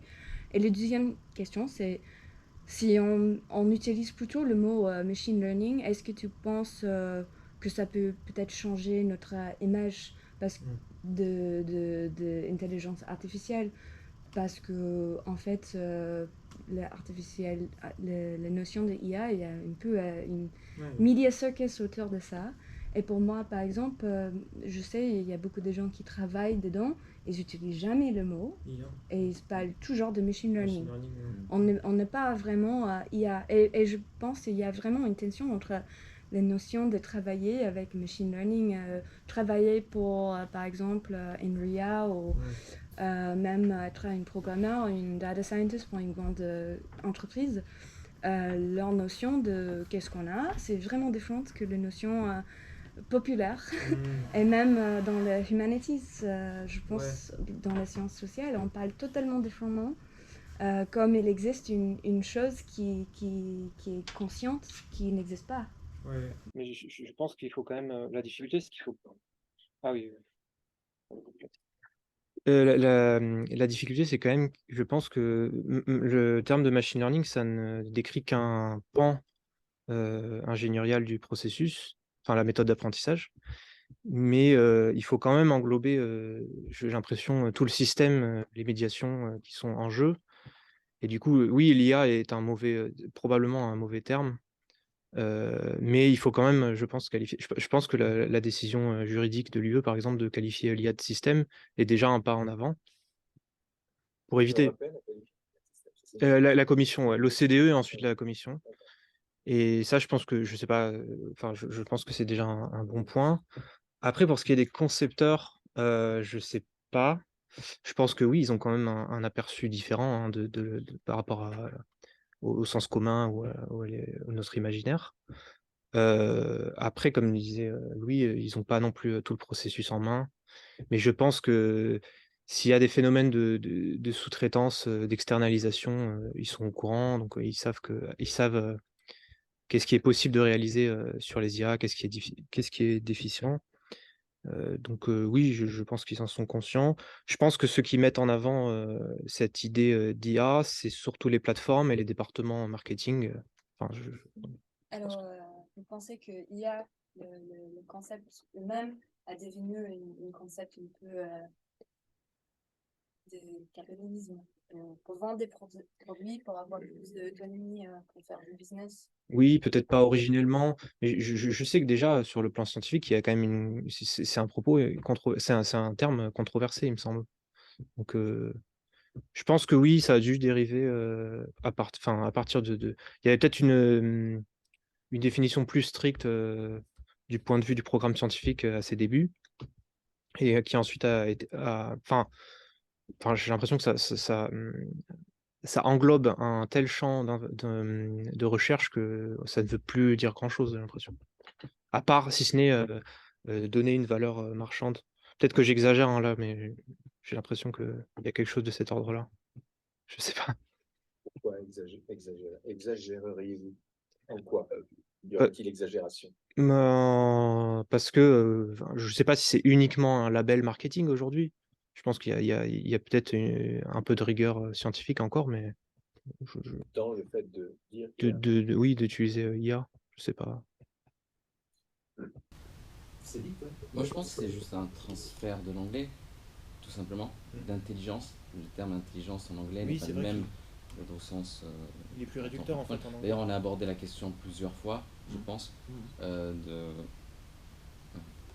On a abordé la question plusieurs fois du terme, justement, intelligence artificielle, de le remplacer par informatique augmentée, ou voilà, que le terme lui-même posait problème. Et je pense que c'est ça que doivent voir les data scientists, ou même si c'est pas eux qui font les algorithmes, peut-être plus parler avec des data engineers, ou je sais pas. Mais c'est vrai qu'il y a un point aussi c'est qu'en fait en anglais intelligence ça n'a pas le même c'est beaucoup plus réducteur, c'est intelligence, c'est une information. Alors quand j'ai l'impression que Je sais pas si c'est en Europe continentale ou quoi. Quand même, intelligence, ça évoque quelque chose de plus global, ça évoque le génie, j'ai l'impression. Donc, il y a peut-être aussi quelque chose de cet ordre-là.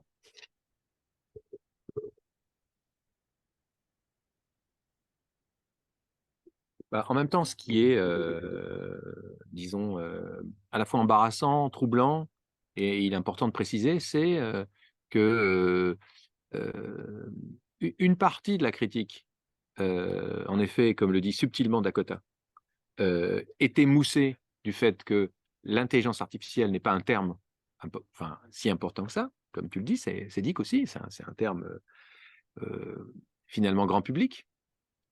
Mais enfin, la critique, elle se réduit pas à ça. Je reviens sur l'importance de l'horizon d'attente et de l'ensemble des croyances chosifiées, solidifiées comme si elles étaient la réalité. Croyances qui correspondent à des attentes, j'y reviens, bien réelles, qui est celle de la productivité, la performance humain-machine. C'est dommage que Chloé soit pas là parce que, à mon avis, on est en plein dans le sujet. Le système, il est incroyablement séduisant. Ses promesses correspondent à des réalités remarquables.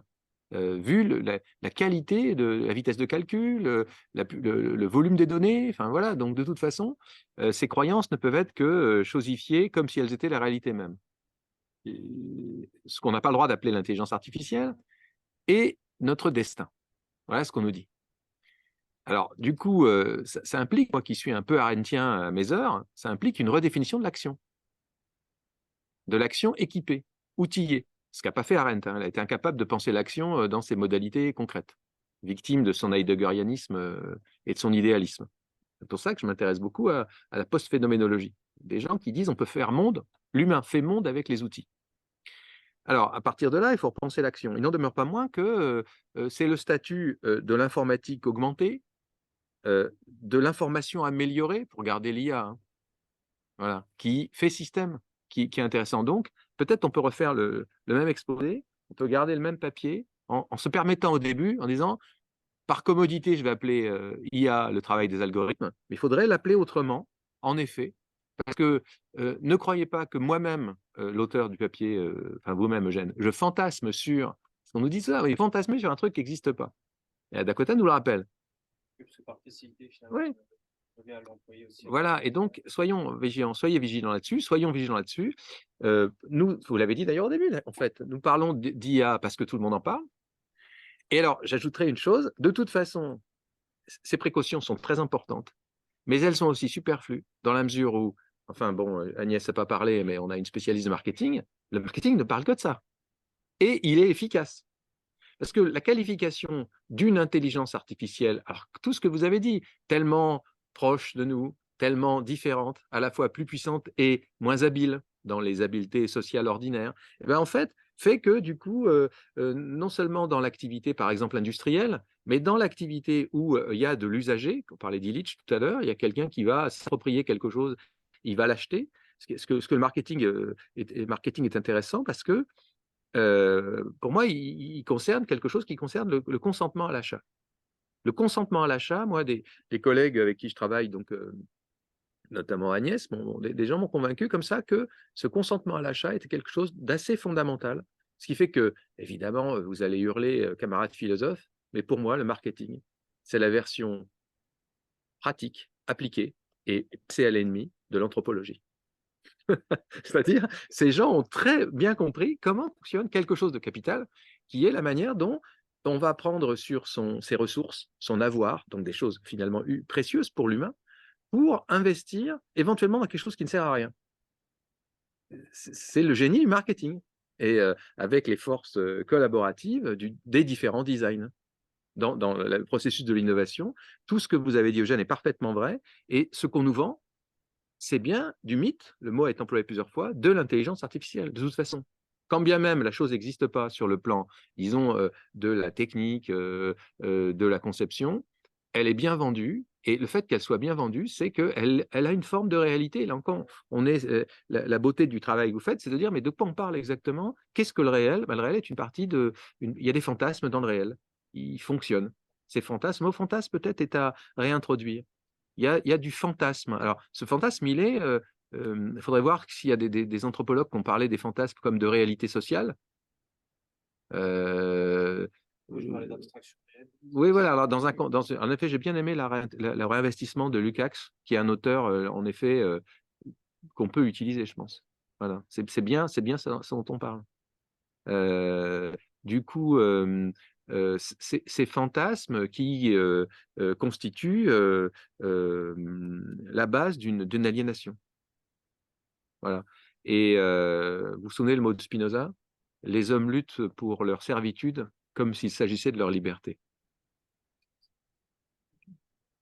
Voilà. Donc il y a une sorte d'illusion entre ces efforts qu'on fait, voilà, mais qui finalement ne nous émancipent pas, tout au contraire.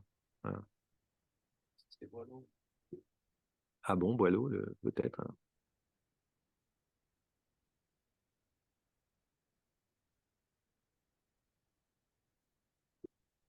Y a-t-il des questions dans la salle? Cédric, tu as encore autre chose à dire? Non, non. Il n'y a pas de remarques, pas de critiques. Bon, il a inquiété tout le monde, Eugène. Non, moi, je Ouais. voulais juste, du coup, puisqu'on Ouais. a beaucoup parlé Ah, de voilà marketing. Agnès. Alors Agnès, on ne t'entend pas là. Attends. Où est-ce qu'on met le son? Alors, ah voilà. Là, je voulais juste, comme vous avez beaucoup parlé de marketing, me permettre Ouais, voilà. Merci d'apporter beaucoup, ma Agnès. petite pierre. Voilà. Donc, c'est vrai que par rapport au tout premier mot ou presque d'Eugène, moi, je serais curieuse de savoir ce qui met derrière l'idéologie qui est véhiculée par le marketing. Et puis, pour poursuivre le débat, en fait, ce que je sais, je comprends du marketing, c'est qu'en fait, finalement, ce que vous appelez probablement le marketing, en tout cas, qui est le discours qui est véhiculé par les médias, par les marques, ça va permettre finalement à l'individu d'avoir une représentation simple et facilement actionnable de ce qu'est cette chose qui peut faire peur, hein, qu'on appelle intelligence artificielle. Donc en fait, le marketing et tous les discours qui vont avec ont cet effet. Alors je ne sais pas s'il est bénéfique, mais en tout cas, ça permet finalement à l'individu de s'approprier quelque chose qui est à la fois fantasmatique et inquiétant. Et à partir du moment où on l'a nommé de manière relativement simple, c'est un peu intelligence artificielle inside, ça aide le consommateur à s'approprier cette chose qui, encore une fois, reste du domaine de l'immatériel et du fantasme. Donc c'est en ça, je pense qu'effectivement, plus les discours ambiants que véritablement le marketing. Voilà. Mais encore une fois, je suis intéressée pour savoir ce que vous mettez derrière l'idéologie qui est véhiculée par le marketing. C'est difficile, ça, comme question, mais je vais commencer par rebondir sur ce que vous disiez. Oui, je pense que c'est... Il y a un écho, non? Je pense que, effectivement, c'est inévitable qu'il y ait une vulgarisation de l'IA pour les consommateurs, les utilisateurs. Après, j'ai l'impression que dans le cas de l'IA, au moins dans le cas de l'IA, ce ne sont pas de bonnes représentations et qu'elles font plus de mal que de bien, j'ai l'impression. D'ailleurs, c'est pour ça que je parlais d'une polarisation d'attitude, c'est-à-dire que on a j'ai l'impression qu'il y a deux extrêmes. Il y a une espèce d'optimisme BA, voire ce qu'on pourrait qualifier de solutionnisme, et en même temps une espèce d'anxiété complètement dystopique et irrationnelle. Et donc du coup, j'ai l'impression que pour le coup, si c'était le but du marketing, je sais pas, c'est pas bien réalisé. Et après, peut-être que vous avez raison, le terme de marketing ne s'y est pas totalement, dans le sens où il faudrait peut-être dire, enfin, il y a aussi effectivement le rôle de la presse, enfin, des réseaux sociaux, des médias, en fait. Donc, je sais pas si ça répondait un peu à votre question. Pour remettre le son. Moi, j'aurais peut-être une remarque, si vous permettez. Je ne sais pas trop comment formuler, mais je pense qu'il faut aussi faire attention à pas trop séparer non plus justement les usagers, des développeurs, parce que je pense qu'ils sont pas non plus à la fois, ils sont conscients des limites des algorithmes qu'ils développent et en même temps, ils adhèrent en partie aussi à Deezer. Enfin, c'est très ambigu, je trouve, justement. C'est-à-dire que à la fois, il y a une conscience, je pense, voilà, effectivement, de ce qui ne fonctionne pas et en même temps, je crois qu'il y a aussi une croyance quand même au fait qu'on va pouvoir y arriver. Peut-être pas aujourd'hui, mais et c'est cette croyance-là qui, je pense, est aussi problématique. Mais bon, voilà, c'est juste,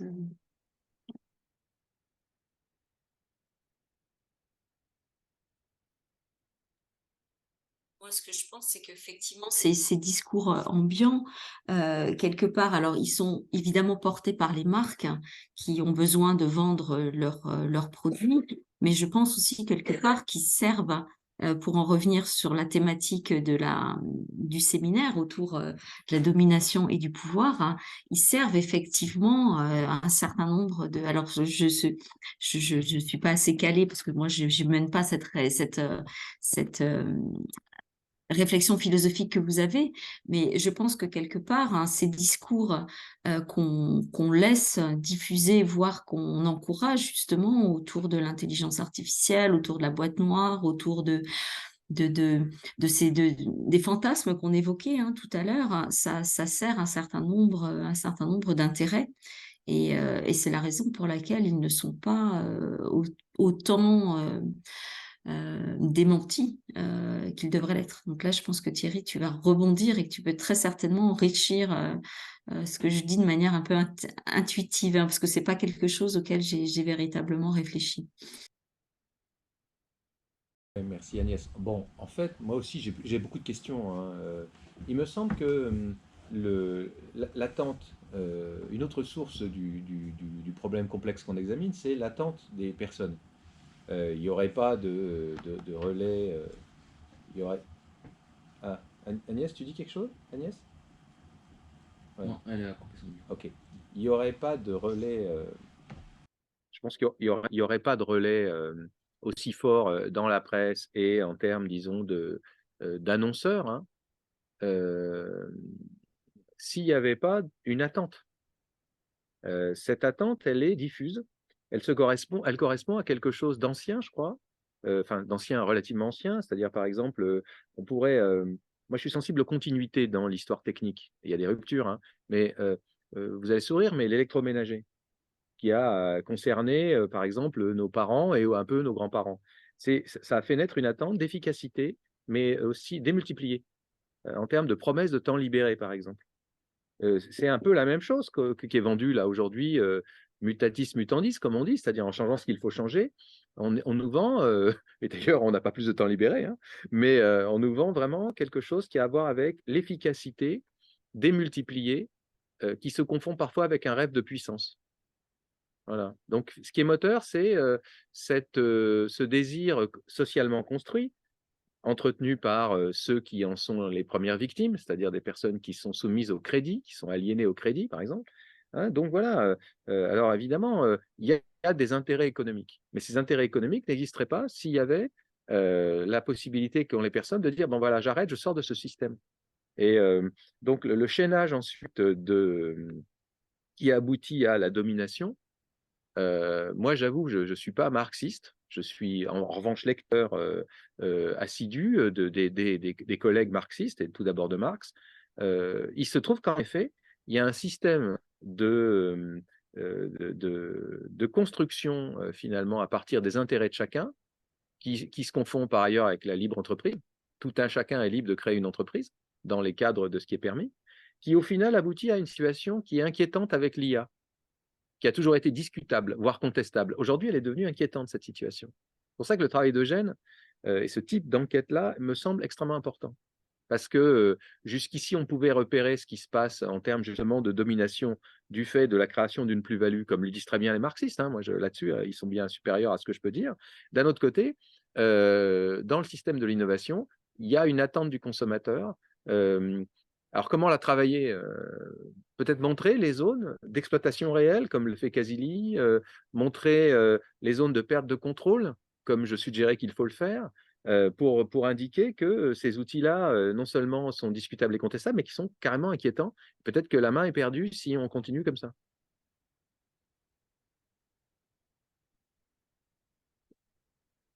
Oula, encore. On va éteindre ça. Je pense que dans le cas de, par exemple, de l'électroménager, justement, c'est un bon exemple. Je pense qu'effectivement, ça répond à une attente et en même temps, ça crée justement une autre attente. Peut-être que ça augmente les cadences, voilà, l'exigence d'efficacité. Donc, en fait, c'est peut-être quelque chose d'insatiable à la fin. Peut-être que ça alimente en même temps de nouvelles exigences. Et d'autre part, je suis d'accord que sûrement ça comble qu'il y a une attente de la part de l'utilisateur. Mais cette attente, j'ai l'impression qu'elle est aussi parfois créée ou entretenue. Par exemple, le métavers, je ne sais pas si des gens se sont dit, ah, ce serait vraiment bien qu'on ait un métavers. Il faudrait vraiment qu'on ait. Peut-être, hein, peut-être, je pense qu'on peut faire de chouettes choses avec le métavers aussi. Hein, mais... Alors, à propos du métavers, j'en profite pour vous annoncer la conférence du 21 mars qui sera donnée par un de nos amis, un philosophe qui n'a pas fait carrière dans l'institution, qui est philosophe et anthropologue, spécialiste des addictions et consultant de haut niveau pour des organisations, qui viendra parler du métavers du point de vue de l'addiction et des anxiolytiques. Voilà. Et je crois qu'on a à voir avec un système, là encore, bien appréhendé par un type d'auteur, donc soit marxiste, soit freudo-marxiste, qui indique bien que la satisfaction est promise sur le plan matériel, voire libidinal, par un système qui est remarquablement efficace en ces termes. Voilà. Et peut-être que, là encore, une autre dimension, une autre approche du problème, et alors ça surprend beaucoup toujours, vous allez retrouver un de mes mantras, mais quand je le dis devant des brigades d'informaticiens, ils ne me croient pas. L'éthique utilitariste ne nous sert pas en la matière. Elle n'est que la petite éthique dont parle Hunyadi. En réalité, peut-être que l'éthique arétaïque, l'éthique des vertus, est très intéressante, puisque en fait, ce système procure-t-il une joie réelle, au sens spinoziste ou au sens même thomiste, ce qui impliquait la capacité de se mettre en relation avec des personnes pour faire autre chose qu'une activité pratique, enfin, je veux dire, asservie à la productivité. Et donc, il est intéressant de voir que ouvrir les yeux des usagers, des utilisateurs plus généralement de l'IA, peut passer par la réflexivité qui consiste à dire, mais es-tu heureux? Es-tu heureux? Et qu'est-ce qu'on peut entendre? C'est une grande question philosophique, évidemment.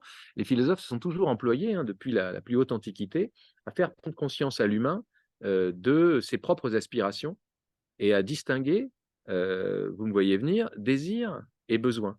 Je pense que la clé se trouve dans une sorte de néo-épicurisme que personnellement j'ai eu l'occasion de retrouver, enfin, d'y repenser, grâce notamment à Ivan Illich, puisqu'il est sur cette veine-là, mais aussi dans la réflexion qui est la nôtre au sein du groupe de travail IA soutenable.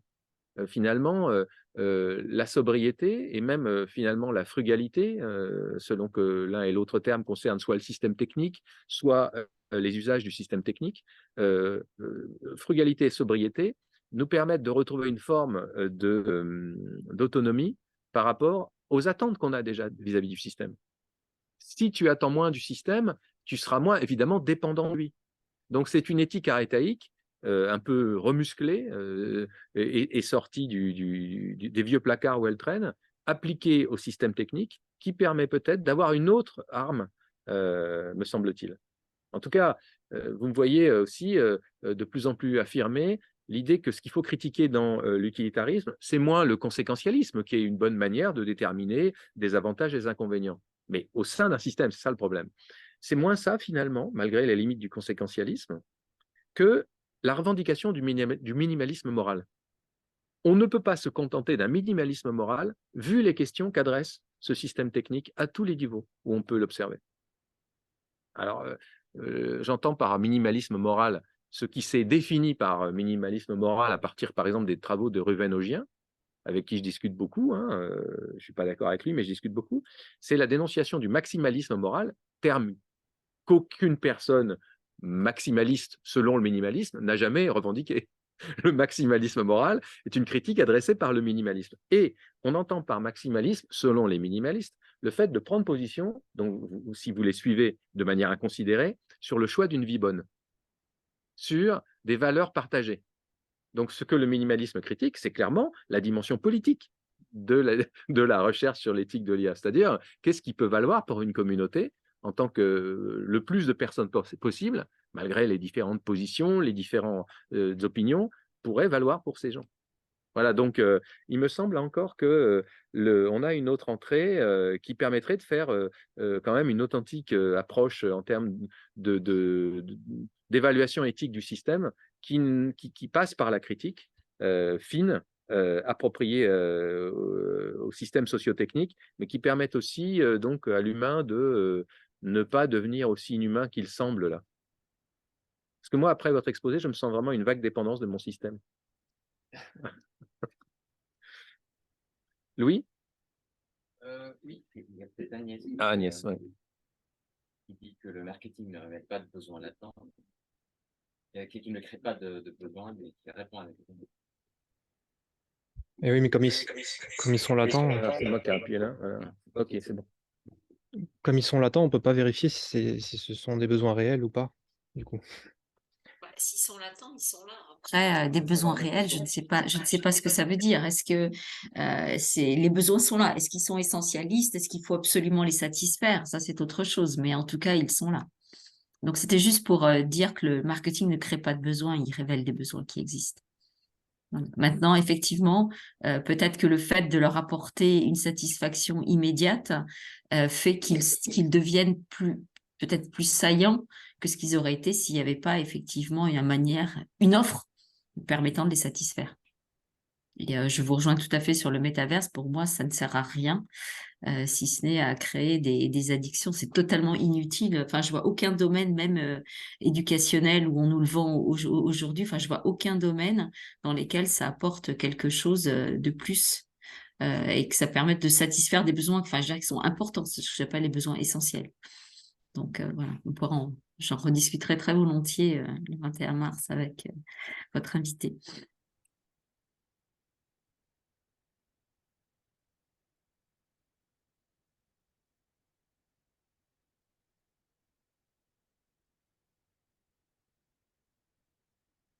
Si on n'a pas d'autres remarques, je propose qu'on s'arrête là. Hein.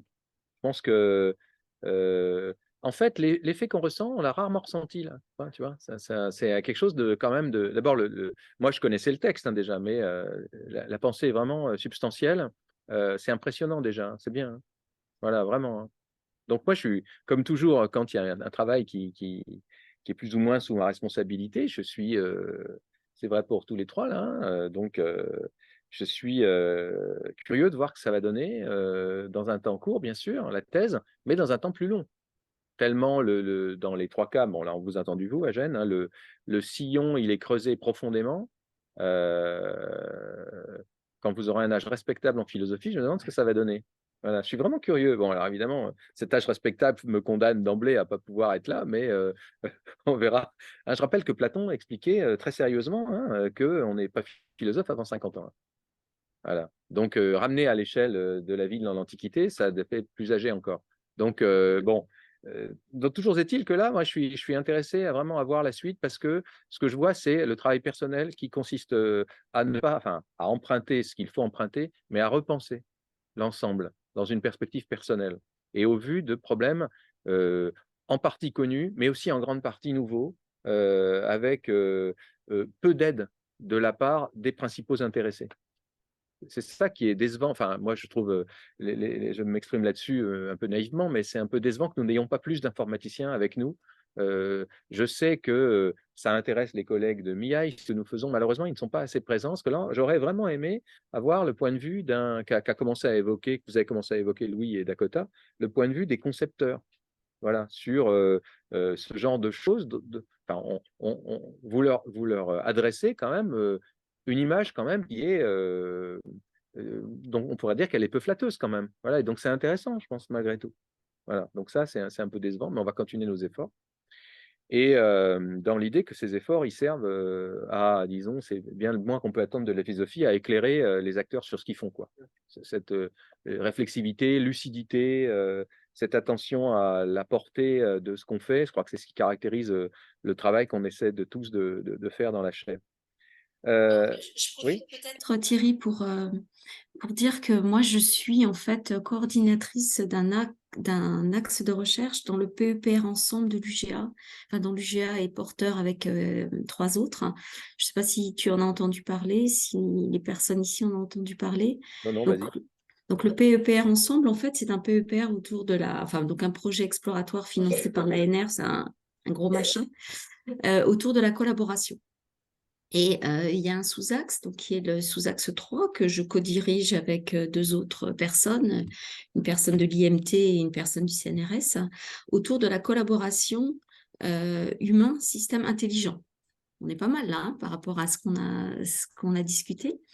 Et alors, pour l'instant, on démarre, on n'a pas encore de thèse, mais on a quand même déjà comment dire, élaborer un certain nombre de projets de thèse sur la base de ce qui se fait dans cette communauté-là, qui est essentiellement une communauté interaction humain-machine. Il y a assez peu de gens en sciences humaines, il y a très peu d'ergonomes, enfin bref. Mais en tout cas, au moins dans leur discours, et reste à savoir comment est-ce qu'ils l'opérationnalisent, il y a une vraie interrogation autour de comment est-ce qu'on peut comprendre l'utilisateur et comment est-ce qu'on peut finalement intégrer dans nos modélisations, dans la création de nos algorithmes, une manière de permettre à l'utilisateur, à un moment ou à un autre, de garder le contrôle, voire de reprendre le contrôle. Alors, encore une fois, ça démarre, c'est dans les discours, et je ne sais pas ce qu'ils mettent exactement derrière garder le contrôle. Voilà.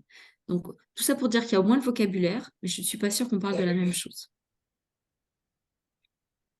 Et donc, c'est un peu mon rôle de les challenger là-dessus. Bah, en tout cas, voilà, merci Agnès, hein, en effet, une autre porte d'entrée pour peut-être en effet toucher avec nos travaux des gens qui se posent la question normalement aussi des effets de ce qu'ils font. Enfin, voilà, moi justement à fréquenter les collègues ingénieurs, informaticiens, je vois bien des personnes qui n'ont nulle envie que les choses leur échappent, nulle envie d'être les nouveaux docteurs Frankenstein. On a vraiment des personnes qui ont une éthique de la recherche, incontestablement, et qui malheureusement peut-être sont placés de manière tellement favorable dans le système qu'ils ont tendance à évidemment pas aller aussi loin que nous du point de vue critique. Voilà, mais continuons de les accompagner en effet.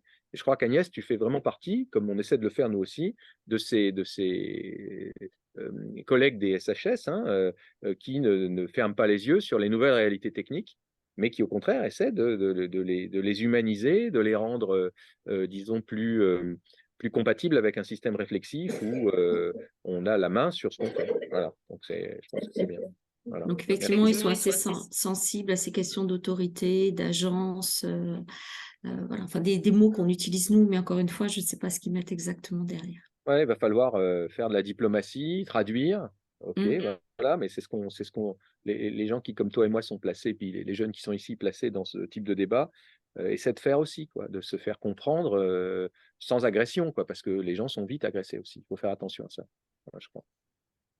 Ok, bah écoutez, donc on reparlera de ce sujet avec Agnès, hein, on va voir ce qu'on peut faire. Et puis, pour ma part, moi, je voudrais souligner, là, pour terminer, d'abord remercier Eugène. Hein, voilà, le papier arrive. Voilà. Je vois que Ambre, tu disais, voilà, tu attends le papier. Hein, voilà, ben, sache que moi, je peux dévoiler, puisque je vois un peu les choses. Dans ce papier, tu es même cité, Ambre Dava. Voilà, ton propre article est cité. Donc, comme quoi, il y a un dialogue vraiment direct dans la chaire, hein, puisque Ambre a fait une proposition de papier avec pas mal d'audace quand même dans une revue de philosophie. Il a été très, très bien accepté. Et c'est pas moi qui l'ai évalué, hein, donc parfait. Sur les biais, hein, parce que Ambre nous avait fait l'honneur de son exposé la dernière fois, c'était vraiment intéressant. Voilà, moi, ce que je veux dire, c'est que là où je suis content, c'est qu'on va avoir du travail encore, puisque tout le mois de mars là et avril sont vraiment bien occupés. Donc, la prochaine personne qu'on entendra, c'est les collègues responsables du programme donc, IA et problèmes du droit.